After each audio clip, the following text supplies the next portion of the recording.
ಕನ್ನಡ ನಾಡು, ಇದು ಕನ್ನಡಿಗರ ನಾಡಿಮಿಡಿತ. ಮಾನ್ಯ ಕರ್ನಾಟಕ ಸರ್ಕಾರದ ಮುಖ್ಯಮಂತ್ರಿಗಳಿಗೆ ನಾವು ರೈತರ ಪರವಾಗಿ ಇವತ್ತು ತೀವ್ರ ಬರಗಾಲ ಆಗಿಬಿಟ್ಟಿದೆ. ಈ ವರ್ಷ ಇಡೀ ರಾಜ್ಯದಾದ್ಯಂತ ಎಲ್ಲ ರೈತರಿಗೆ ತುಂಬ ಸಂಕಷ್ಟ ಆಗಿದೆ.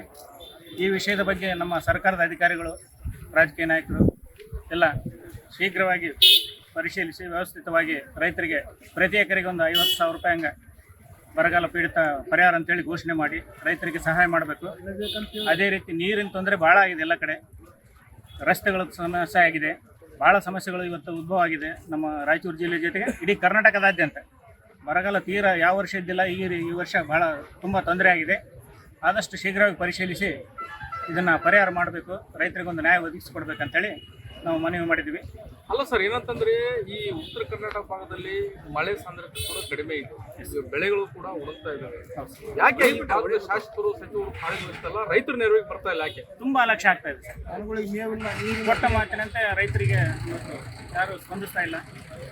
ಆದಷ್ಟು ಬೇಗನೆ ರೈತರ ಬಗ್ಗೆ ಕಾಳಜಿ ವಹಿಸಬೇಕು. ಮುಂದಿನ ದಿನಗಳಲ್ಲಿ ತುಂಬ ಸಂಕಷ್ಟ ಆಗಿದೆ. ಜಾನುವಾರುಗಳಿಗೂ ಕೂಡ ತುಂಬ ತೊಂದರೆ ಆಗಿದೆ. ನೀರಿನ ತೊಂದರೆ, ರೈತರಿಗೆ ತೊಂದರೆ ಆಗಿದೆ. ರೈತರ ಜೀವನನ ಉಳಿಸ್ಕೊಡ್ಬೇಕಂತೇಳಿ ನಾವು ಮನವಿ ಮಾಡ್ತೇವೆ. ರಾಮನ್ ನಾಯಕ್ ಅಂತ ರೈತರು ನಾವು ಮುಖ್ಯಮಂತ್ರಿಗಳ ಮನವಿ ಸಲ್ಲಿಸಿದ್ದೀವಿ. ಎಲ್ಲ ಸುತ್ತಲ ಕಡೆ ನೋಡಿದ್ರೆ ಎಲ್ಲ ಕಡೆಯೂ ಮಳೆ ಇಲ್ಲ.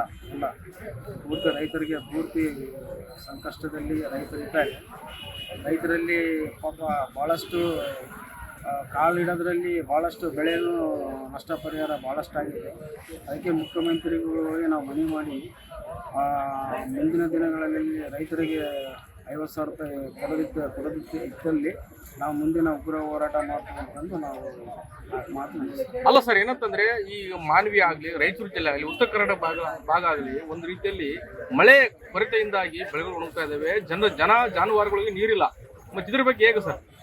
ಈಗ ಸುತ್ತಲ ಕಡೆ ಕರಿಗಳಿಗೆ ನೀರು ಬಿಡಬೇಕು ಅಂತಂದು ನಾವು ಭಾಳಷ್ಟು ಸಲ ಮನವಿ ಮಾಡಿ ಡ್ಯಾಮಲ್ಲಿ ನೀರಿಲ್ಲ, ಅದಿಲ್ಲ ಅಂತಂದು ತಮ್ಮ ಪಾಡಿಗೆ ನೀರು ಚರ್ಚೆ ಮಾಡ್ಕೊಂಡು ತಮ್ಗೆ ಏನೈತೆ ತಾವೇ ಮಾಡ್ಕೊಂತಾರೆ ಹೊರತು ರೈತರದ್ದು ಕಾಳಜಿನೇ ಇಲ್ಲ. ಎಲೆಕ್ಷನ್ ಬಂದಲ್ಲಿ ಆ ರೈತ ಈ ರೈತ ಅಂತಂದು ರೈತರಿಗೆ ಸಂಕಷ್ಟ ಕೊಡ್ತಾರೆ ಹೊರತು ರಾಜಕೀಯದವರು ರೈತರಿಗೆ ಸ್ಪಂದನೆ ಮಾಡೋಲ್ಲ. ಪ್ರತಿಯೊಂದು ವಿಷಯದಲ್ಲಿ ರೈತರಿನಲ್ಲಿ ತುಂಬ ನೆಗೆಟಿವ್ಸ್ ಮಾಡ್ತಾರೆ ರೈತರಿಗೆ. ಅಲ್ಲ ಸರ್, ಮಾನವಿಯಲ್ಲಿ 108 ಸಮಸ್ಯೆಗಳು ಇದಾವೆ ಸರ್. ಏನು ಸರ್ ಇದಕ್ಕೆ ದುರಾಡಳಿತ ಯಾರು ಕಾರಣ? ರಾಜ್ಯಾದ್ಯಂತ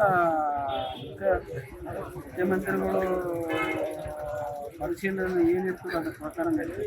ಅಲ್ಲ ಇಲ್ಲಿ ಸರ್, ಇಲ್ಲಿ ಇದೆ, ಮತ್ತೆ ಇಲ್ಲಿ ಜನಪ್ರತಿನಿಧಿಗಳು ಇದ್ದಾರಲ್ಲ. ಜನಪ್ರತಿನಿಧಿಗಳು 106 ಮಂದಿ ವಿಸಿಟ್ ಕೊಡ್ತಾರೆ, ಹೋಗ್ತಾರೆ. ಅದ್ರ ಬಗ್ಗೆ ಸ್ಪಂದನೆ ಮಾಡೋದು ಯಾರು ಸರ್?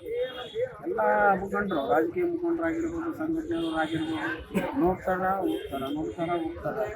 ಈಗ ತಮಗೆ ತಾವೇ ಕೊಟ್ಕೊಂತಾರೆ ಹೊರತು ಮಂದಿದು ಸ್ಪಂದನೆ ಕರೆಕ್ಟಾಗಿಲ್ಲ. ಮತ್ತೆ ಹಿಂಗಾದ್ರೆ ಹೆಂಗೆ ಸರ್? ಇದಕ್ಕೆಲ್ಲ ಜನರದ್ದು ಏನು ಪರಿಸ್ಥಿತಿ, ಹೆಂಗೆ ದಿವಾಳಿ ಆಗ್ತಾರಲ್ಲ? ಸಂಘಟನೆಗಾದ್ರು ಎಲ್ಲರೂ ಕಲಿತು ಹೋರಾಟಕ್ಕೆ ರೋಡಿಗಿಳಿದ್ರೆ ಮಾತ್ರ ಅದಕ್ಕೆ ಮುಕ್ತಿ ಸಿಗ್ತದೆ ಹೊರತು ಇಲ್ಲಾಂದ್ರೆ ಇಲ್ಲ. ಸಮಗ್ರ ಸುದ್ದಿಗಳಿಗಾಗಿ ತಪ್ಪದೆ ನೋಡಿ ಕನ್ನಡ ನಾಡು ವಾಹಿನಿ. ಸಬ್ಸ್ಕ್ರೈಬ್ ಮಾಡಿಕೊಳ್ಳಲು ಕೂಡಲೇ ಪಕ್ಕದಲ್ಲಿ ಕಾಣುವ ಬೆಲ್ ಐಕಾನ್ ಕ್ಲಿಕ್ ಮಾಡಿ ನೋಟಿಫಿಕೇಶನ್ ಪಡೆಯಿರಿ.